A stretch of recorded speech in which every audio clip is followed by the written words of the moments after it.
So here in New Albany, we're famous for being the birthplace of William Faulkner. But in the 1950s, we tore down his birthplace. I'm taking you to a place that I'm afraid is going to be torn down one day.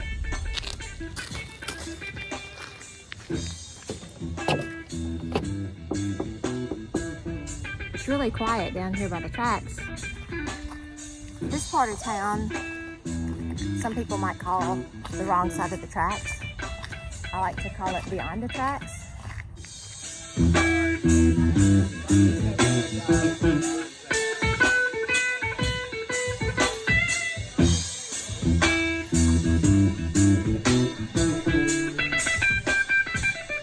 And this building was known as Leota's Tea Room.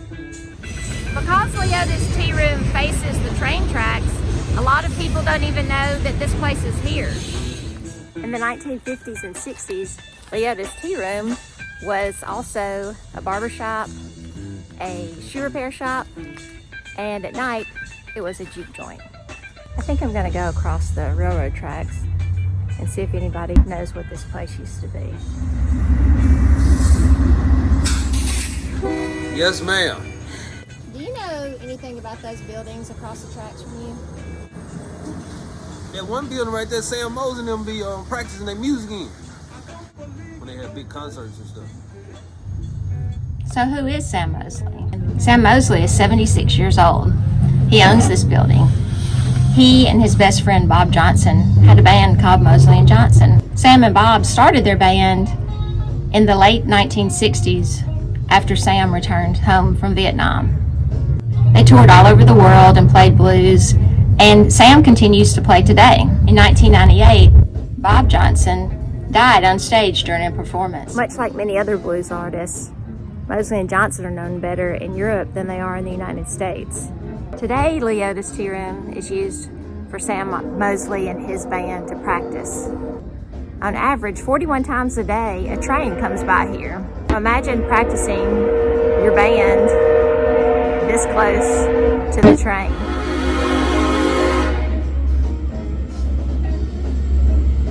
People travel from all over the world to come to Mississippi because of the music, the musicians, the artists, the writers.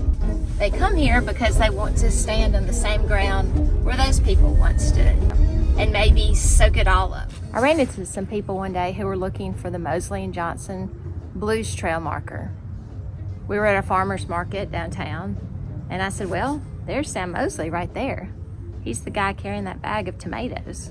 I never thought much about this being the birthplace of Sam Mosley, or that people would even care that he lived here. So what will happen to Leota's Tea Room? If people don't know about this place, will it be torn down like William Faulkner's birthplace was in the 1950s? When I started this project, I thought it was going to be about one building, Leota's Tea Room. And then I thought maybe it's about one side of the track versus the other side of the tracks. It's always about the train here. But I think that what it's really about is a history that shouldn't be forgotten. Yes, yes. How many people in here like to breathe?